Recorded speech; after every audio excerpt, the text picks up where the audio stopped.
The stars had always called to humanity, and after 200 years of struggle, humans finally answered that call. The colony ship Perseverance drifted through the darkness between stars, carrying 10,000 souls toward a new home in the Alpha Centauri system. It was humanity's first true step into the galaxy, a moment that should have been celebrated across Earth. But something was waiting for them, Captain. Maria Santos stood on the bridge of the Perseverance when the sensors began screaming warnings. That made no sense. A ship had appeared from nowhere. A vessel so massive that it blocked out the distant stars like a metal moon. "What is that thing?" she whispered, her voice barely audible over the alarms. The answer came not from her crew, but from the alien ship itself. A transmission flooded every screen and speaker on the Perseverance, and a face appeared that was clearly not human. The creature had gray skin stretched over a skull that seemed too long, with 4 eyes arranged in a diamond pattern and a mouth filled with needle-thin teeth. "You are the species called humans," it said in perfect English, though its mouth did not match the words. "You have entered space that belongs to the Valkyrie Dominion, and you will return to your homeworld immediately to await our heralds." The transmission ended before anyone could respond. Captain Santos ordered the ship to turn back, not out of fear, but because she knew Earth needed to hear this message. Humanity was not alone in the universe, and whatever had found them did not seem friendly. 3 weeks later, the heralds arrived at Earth. They came in ships that defied human understanding. 12 vessels that emerged from folded space just beyond the orbit of Mars.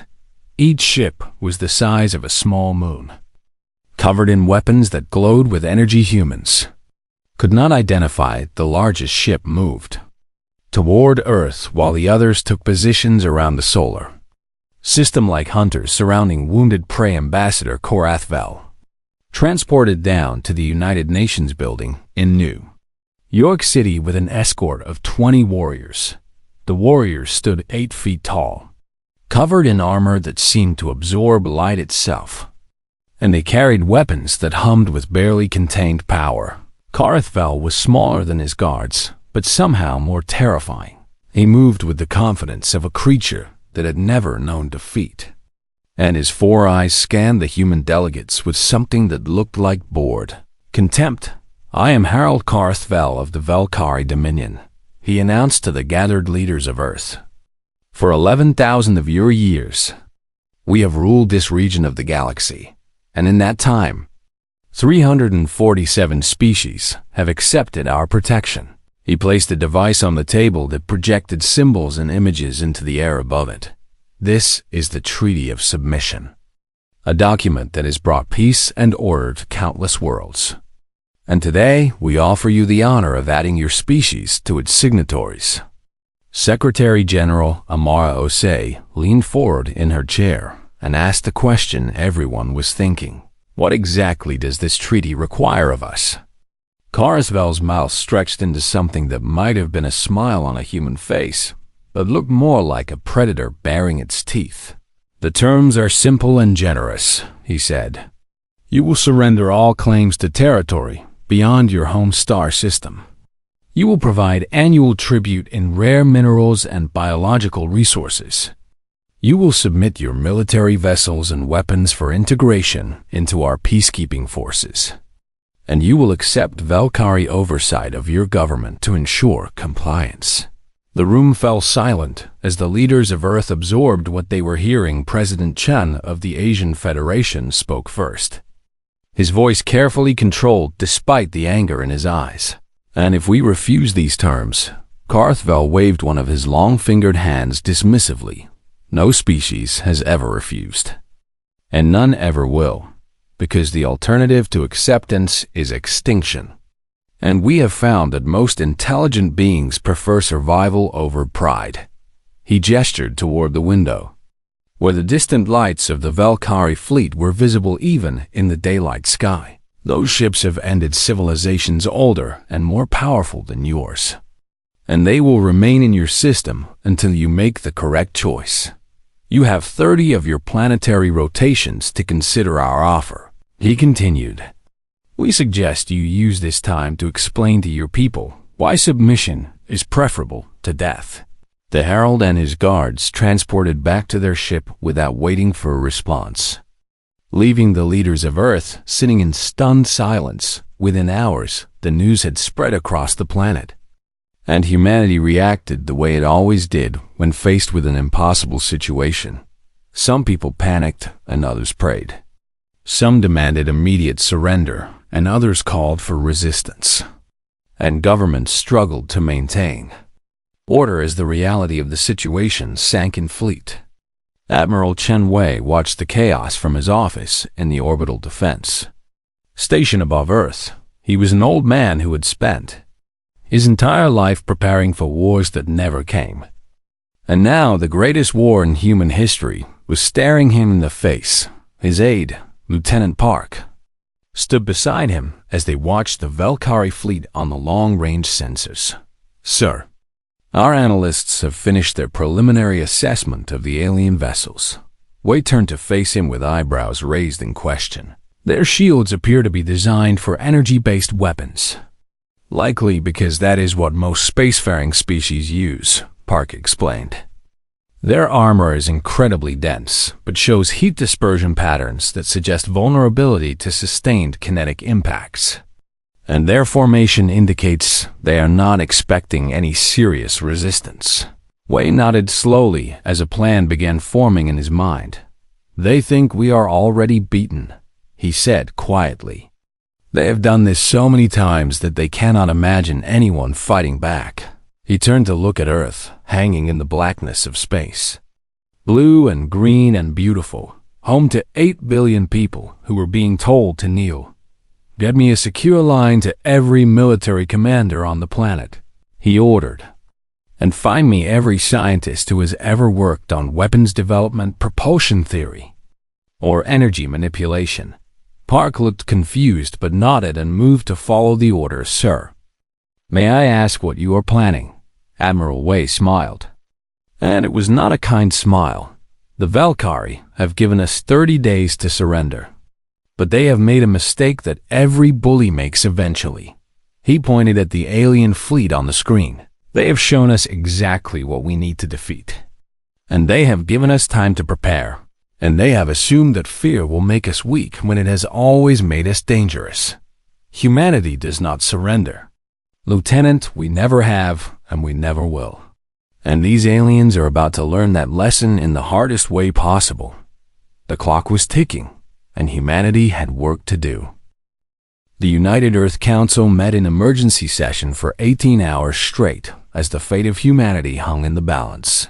Leaders from every nation sat around a massive circular table, their faces tired and drawn, arguing about whether to fight or submit. President Rodriguez of the American Alliance slammed his fist on the table in frustration. We have no choice but to accept their terms, he declared. Our weapons are toys compared to theirs. Our ships are made of recycled garbage and prayers. And they have 12 vessels that could crack this planet like an egg. Councilor Yuki Tanaka of the Pacific Union shook her head in disagreement. Survival under their terms is not survival at all, she argued. They want to take our ships, our weapons, and our freedom.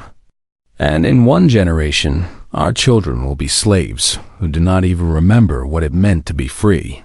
The arguments went back and forth as the hours passed, with some leaders advocating surrender and others demanding resistance. Prime Minister Okafor of the African Federation sat quietly through most of the debate, watching and listening as her colleagues tore themselves apart. Finally, she raised her hand and asked to speak. I have been listening to everyone talk about what we cannot do, she said, her voice calm but carrying across the room. We cannot match their technology. We cannot defeat their fleet.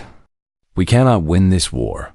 She stood up and walked to the window that looked out over the city below. But I remember something my grandmother told me when I was young, something that her grandmother told her, passed down through generations of people who were told they could not be free. She turned back to face the council with fire in her eyes. She said that chains only have power if you accept them, and that no empire lasts forever, and that the people who refuse to kneel are the ones who eventually stand over the graves of their oppressors. Admiral Wei stepped forward from his position against the wall and addressed the council. "If I may speak," he said. And President Rodriguez nodded permission. "The Valkyrie have ruled for 11,000 years by making species believe they cannot win," Wei explained. "But their power comes from fear, not from actual strength. Because if they were truly unstoppable, they would not need treaties or negotiations." He activated a holographic display that showed the alien fleet in orbit around Mars. They brought 12 ships to conquer a planet of 8 billion people, which tells me they have never faced real resistance.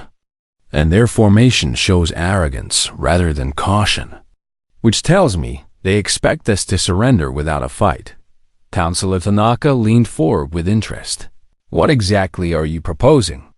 "Admiral," Wei smiled grimly and changed the display to show a series of technical diagrams.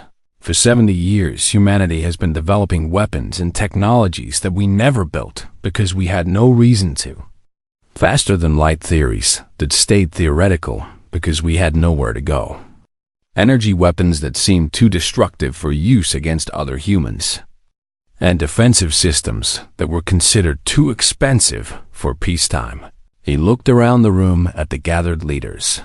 "The Valkyrie have given us a reason to build all of it. And they have given us 30 days to do it. And I am asking this council to authorize the largest military buildup in human history." The room erupted in arguments again. But this time, the tone was different. People were not debating whether to fight, but how to fight. Not whether resistance was possible, but how to make it successful. President Chun of the Asian Federation raised his hand for silence. "Even if we agree to fight, how do we respond to the Valkyrie in the meantime? Because they are expecting an answer, and we cannot simply ignore them." Prime Minister Okafor smiled, and it was the smile of someone who had already made a decision. "I know exactly what we should say to them." 3 days later, the council had reached its decision, and the response was ready to be delivered. Sarah Okonkwo was a junior diplomat who had been working at the United Nations for only 2 years. But she had been chosen for this task specifically because of her youth and her apparent insignificance. The Valkyrie would expect Earth's response to be delivered by a senior leader, surrounded by ceremony and importance. And humanity wanted to send a different message. Sarah transported to the Valkyrie flagship alone, carrying nothing but a single sheet of paper. Harold Karthvel received her in a massive chamber filled with trophies from conquered worlds. Bones and weapons and flags displayed like prizes in a museum of death. He looked at the young human woman with obvious confusion. "Where are your leaders?" he demanded. "Where's the ceremony of submission?" Sarah said nothing as she walked to the table in the center of the room and placed the paper face down in front of the herald. Then she turned and walked back toward the transport pad without a single word. Karthvel grabbed the paper and turned it over, his 4 eyes scanning the text with growing disbelief. The paper contained only 2 words, written in every human language from English to Mandarin to Arabic to Swahili. "Come take IT." The herald crushed the paper in his fist and screamed orders at his guards. But Sarah had already transported away on the bridge of the orbital defense station. Admiral Wei watched the chaos erupting on the Valkyrie flagship through intercepted communications. That should keep them confused. "For a few days," he said with satisfaction. Lieutenant Parks stood beside him with a tablet full of reports from Earth. "Sir, production has already begun on the Kessler arrays and the Prometheus lances. And Dr. Tanaka reports that her team is making progress on the Anchorfield project." Wei nodded and turned to address the officers filling the bridge. "Listen carefully, because I will only say this once," he announced. "We have 27 days to build weapons that should take years to develop. to train crews on systems that do not exist yet, and to prepare for a battle against an enemy that is never lost. He paused and looked each of them in the eye. The Valkyrie believe that humanity will break under pressure, that we will look at their fleet and choose slavery over death. But they do not know us the way we know ourselves. His voice rose with conviction. We are the species that survived ice ages and plagues and wars that killed millions. We are the children of ancestors who looked at impossible odds and refused to surrender. And we are the inheritors of a tradition that says freedom is worth more than life itself. He pointed at the alien fleet on the main screen. Those ships out there are not our doom. They are our test, and we will pass that test the way humanity has always passed its tests. Through blood and sacrifice and stubborn refusal to accept defeat, the bridge crew straightened with renewed determination. And Wei turned back to the tactical display. Now get to work, because we have a war to win and very little time to prepare. Across Earth, the message spread, and humanity responded with the fury of a species that had been told to kneel. Factories that had been producing consumer goods switched to military production overnight. Scientists who had spent careers on peaceful research suddenly had unlimited funding, and a single goal. Miners worked double shifts to extract the raw materials needed for construction. Programmers wrote targeting software and defensive algorithms around the clock and everywhere. In every nation and every language, people repeated the words that Sarah Okonkwo had delivered to the Valkyrie. Come take it. The countdown had begun. The Valkyrie waited with the patience of predators who knew their prey had nowhere to run. Harold Karthvel had been furious at first, screaming orders and threatening to begin the bombardment immediately. But his advisors had convinced him to wait. Let them have their defiance, Admiral Vorthanes had counseled. It will make their submission sweeter when they realize they cannot win. And we lose nothing by giving them the full 30 days. Karthvel had agreed, confident that fear would eventually overcome human stubbornness. He had seen it happen hundreds of times before with other species, who had shown initial resistance, but the Valkyrie did not understand what was happening on the planet below. They did not know about the Manhattan Project, the desperate American effort during World War II that had produced the atomic bomb in just 3 years. They did not know about Bletchley Park, where British codebreakers had cracked impossible encryption while bombs fell on their cities. They did not know about the Apollo program, which had put humans on the moon using computers less powerful than a modern calculator. They did not know that humanity's greatest achievements had always come in moments of crisis, when survival demanded the impossible, and so they waited and watched while humanity worked. Dr. Yuki Tanaka had spent 20 years studying the theoretical physics of faster-than-light travel. Her work had been considered brilliant but impractical, the kind of research that might lead somewhere in another century or two. Now she stood in a laboratory in Geneva, surrounded by the greatest minds on Earth, all of them focused on a single question. If we can create a field that allows ships to exceed light speed, she explained to her team, then we can also create a field that prevents it. A trap that locks vessels in normal space where their advantages disappear. Dr. Amir Hassan from the Cairo Institute raised an objection. The energy requirements would be enormous, and we do not have reactors powerful enough to generate such a field. Tanaka smiled and pointed to the holographic diagrams floating above her workstation. We do not need to generate the field continuously, only to trigger it and let it sustain itself using the target ship's own energy output. Like a feedback loop that grows stronger the more they try to break free. The team worked for 3 days straight without sleep, fueled by coffee and desperation, and the knowledge that failure meant extinction. On the 4th day, they had a working prototype. Admiral Wei received the news with grim satisfaction and immediately ordered the anchor field generators into mass production. Meanwhile, other teams were making their own breakthroughs. The Kessler arrays were based on a simple but devastating concept. Earth's orbit was filled with debris from 2 centuries of space activity. Dead satellites and discarded rocket stages and millions of smaller fragments traveling at incredible speeds. Engineer Marcus Webb from the European Space Agency had designed a system that could track this debris and guide it towards specific targets using precisely aimed electromagnetic pulses. Each piece of debris is a bullet traveling at 25,000 kilometers per hour.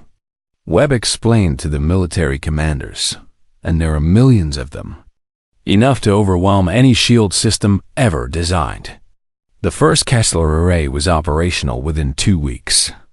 The Prometheus lances were even more ambitious. Dr. Chen Lin of the Beijing Energy Institute had proposed capturing solar energy with massive orbital mirrors and focusing it into concentrated beams of pure destruction. The sun produces more energy in 1 second than humanity has used in its entire history, she explained. We only need to capture a tiny fraction of that power to create weapons beyond anything the Valkyrie have ever faced. Construction crews worked in shifts, around the clock, assembling the massive mirror arrays in orbit, while factories on Earth produced the focusing systems. But the most important weapon was not technological at all. It was the spirit of 8 billion people who refused to surrender. Across Earth, the war effort united nations that had been rivals for centuries. Chinese factories produced components designed by American engineers and assembled by workers from every continent. Russian pilots trained alongside pilots from Europe and Africa and South America. Scientists shared discoveries openly instead of hoarding them for national advantage. For the first time in human history, there were no borders. Only humanity standing together against a common enemy. Admiral Wei watched the progress from his command station and felt something he had not expected. Hope Lieutenant Park approached with the latest reports. Sir, the anchor field generators are deployed throughout the asteroid belt. The Kessler arrays are fully operational, and the Prometheus lances will be online within 72 hours. Wei nodded and studied the tactical display. What about the missile systems? Park pulled up additional data. We have converted every nuclear warhead on Earth into ship-killer missiles. Approximately 12,000 weapons distributed across hidden launch platforms in the asteroid belt and on the moons of Jupiter. 12,000. Wei repeated thoughtfully. The Valkyrie have never faced kinetic weapons because most species consider them primitive and inefficient. They will not expect us to throw rocks at them. He smiled at the irony. Humans started killing each other with rocks, and we have gotten very good at it over the millennia. Dr. Tanaka arrived on the command station that evening to deliver her final report in person. The anchor field is ready, she announced. Once activated, it will trap any ship within its radius in normal space permanently. Their FTL drives will be useless. Wei studied the scientist with respect. You have accomplished in weeks what should have taken decades. How did you do it? Tanaka shrugged with exhaustion visible in every line of her face. We did not have time to be careful, or to run proper tests, or to publish peer-reviewed papers. We simply built what we needed and trusted that it would work. She paused and looked out the window at the distant lights of the Valkyrie fleet. When the alternative is extinction, people find ways to do the impossible. On the 28th day, the preparations were complete. Admiral Wei stood before the assembled commanders of the combined human fleet. Such as it was, they had 47 combat vessels. Most of them converted cargo ships with weapons bolted to their hulls. Against them stood 12 dreadnoughts that had conquered hundreds of worlds. Tomorrow the Valkyrie will demand our final answer, Wei said. And tomorrow we will give them one. He activated the tactical display showing the positions of all human forces. We cannot defeat them in a straight fight, and we are not going to try. Instead, we will use everything we have built to turn their strengths into weaknesses. He outlined the battle plan in detail, explaining how each element would work together. The anchor fields would trap the enemy ships in normal space. The Kessler arrays would overwhelm their shields with debris moving faster than any missile. The Prometheus lances would burn through their armor while they were distracted, and the nuclear missiles would deliver the killing blows. Some of us will die tomorrow, Wei concluded. Perhaps many of us. But we will not die as slaves begging for mercy. He looked at each commander in turn. We will die as humans have always died when facing impossible odds, fighting to the last breath, refusing to surrender, and making our enemies pay for every inch of ground they take. The commanders saluted and returned to their ships the final night. Before the battle was quiet across Earth as people watched the stars and wondered what tomorrow would bring in homes and shelters around the world. Families held each other close and whispered prayers to whatever gods they believed in. But beneath the fear there was something else. Something that had carried humanity through every crisis in its long history. Defiance. The sun rose on the 30th day, and humanity was ready. Harald Karthvel stood on the bridge of his flagship and smiled with anticipation as the 30 days came to an end.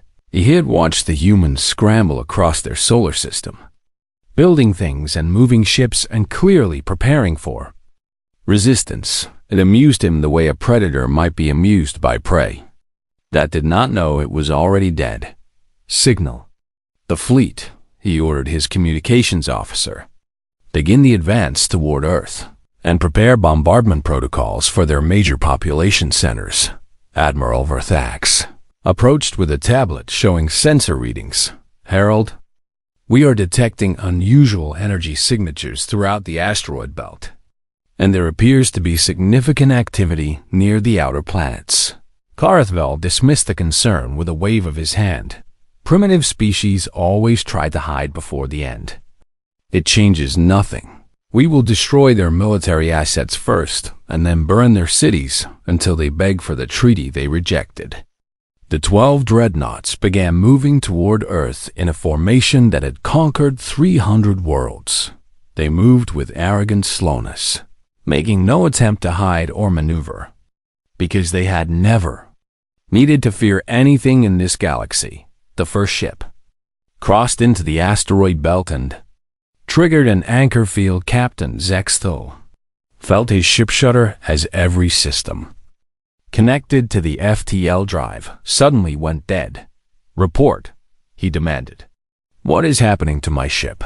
His engineering officer looked up from his console with confusion and fear.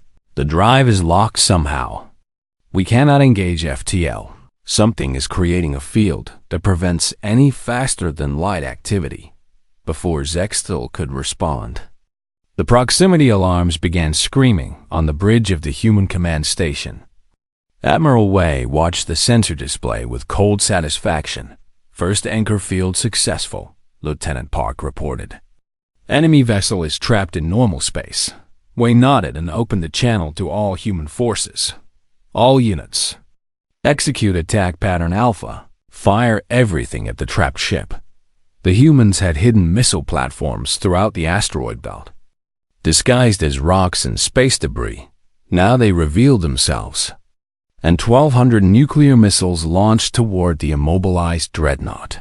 The Valkyrie ship had shields designed to stop energy weapons, elegant barriers that could absorb laser, fire and plasma bursts for hours, but the shields had never been tested against thousands of kinetic projectiles traveling at a significant fraction of light speed.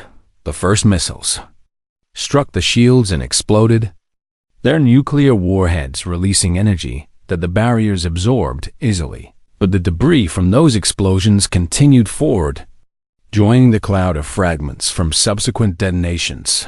The shields began to flicker under the sustained bombardment. designed for precision attacks rather than waves of crude destruction. And then the Kessler arrays activated millions of pieces of orbital debris, some as small as screws and some as large as cars, suddenly changed course and accelerated toward the trapped ship. The fragments punched through the weakened shields like bullets through paper, tearing into the armor beneath. Captain Zexthul watched in horror as his ship was torn apart by debris and nuclear fire. He had served the Dominion for 200 years and had never seen anything like this. Never imagined that any species would fight with such savage determination. His last transmission was a warning to the rest of the fleet. They are not surrendering. They are fighting. They have weapons we did not anticipate. Retreat and regroup, retreat and... The transmission ended as the dreadnoughts reactor breached and the ship exploded in a flash visible from Earth hurled. Carthvel stared at the expanding debris cloud in disbelief. "That is impossible," he whispered. They destroyed a dreadnought with rocks and primitive explosives. Admiral Verthax was already shouting orders. All ships engage defensive protocols. Raise shields to maximum. Prepare for coordinated assault. But it was too late. The humans had placed anchor fields throughout the belt, and 3 more dreadnoughts triggered them within seconds of each other.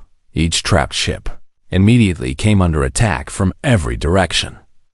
Missiles and debris and focused energy from the Prometheus lances burning through their hulls. Admiral Wei coordinated the assault from his command station, his voice calm despite the chaos. "Concentrate fire on ships 3 and 4. Let the lances do their work on ship 2.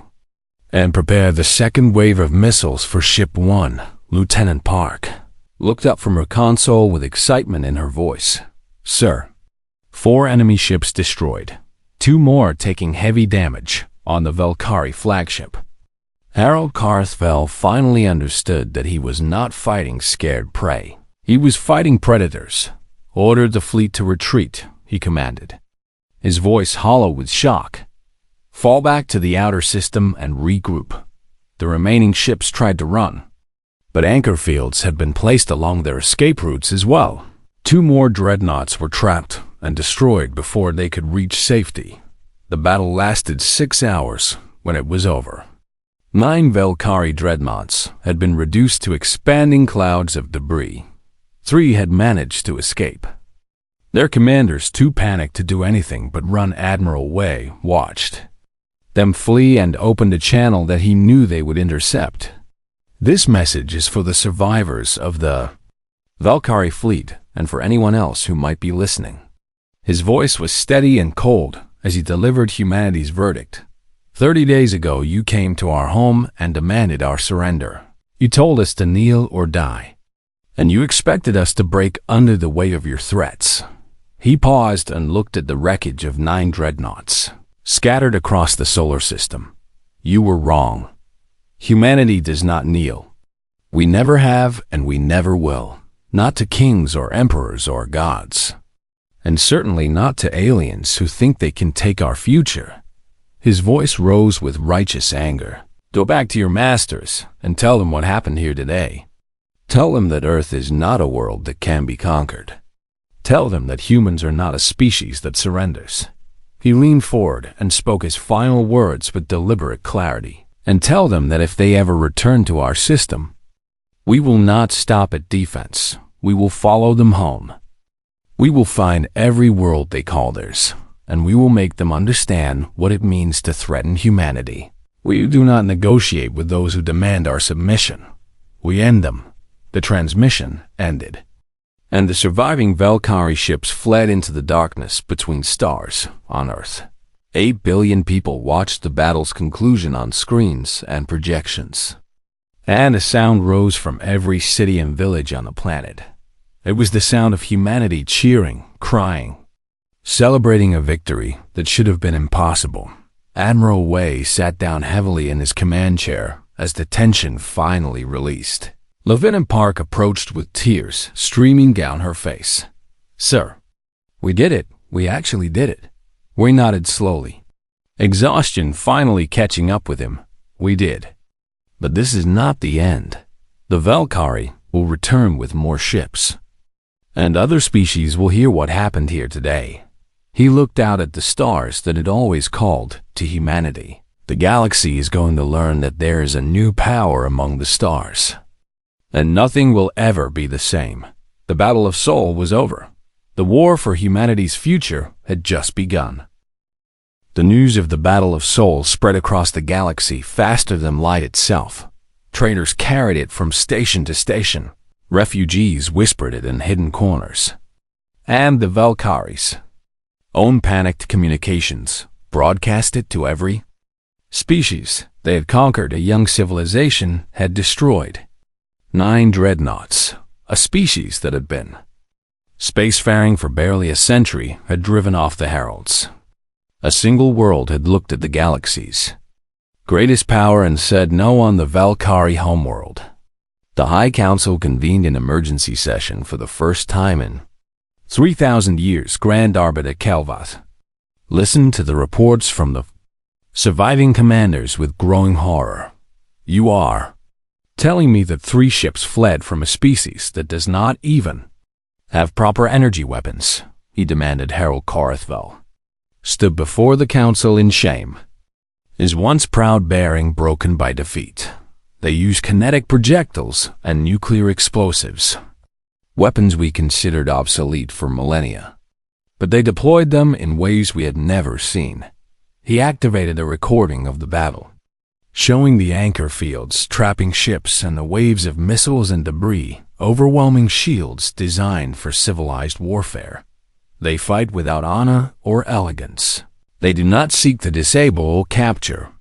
They simply destroy with overwhelming force and absolute determination.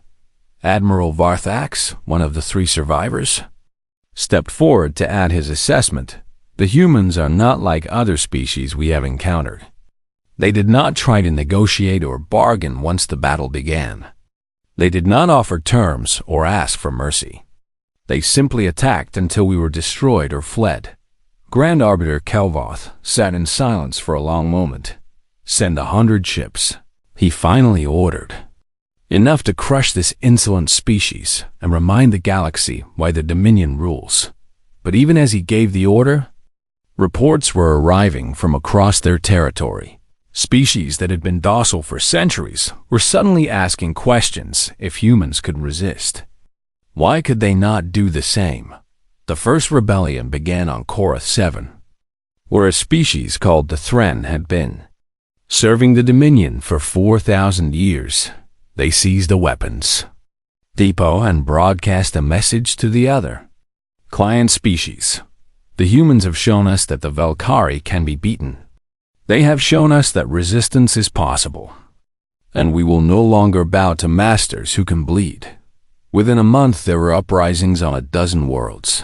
The 100 ships meant for Earth had to be diverted to maintain order.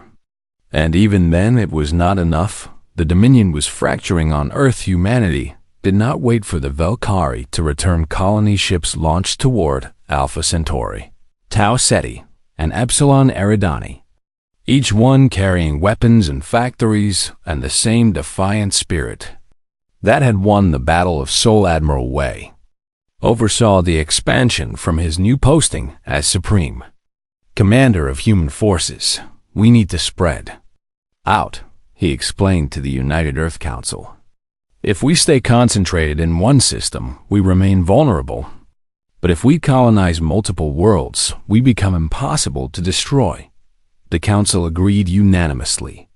And the greatest migration in human history began within a year. Humanity had established outposts in 6 star systems, each one armed to the teeth and ready to fight.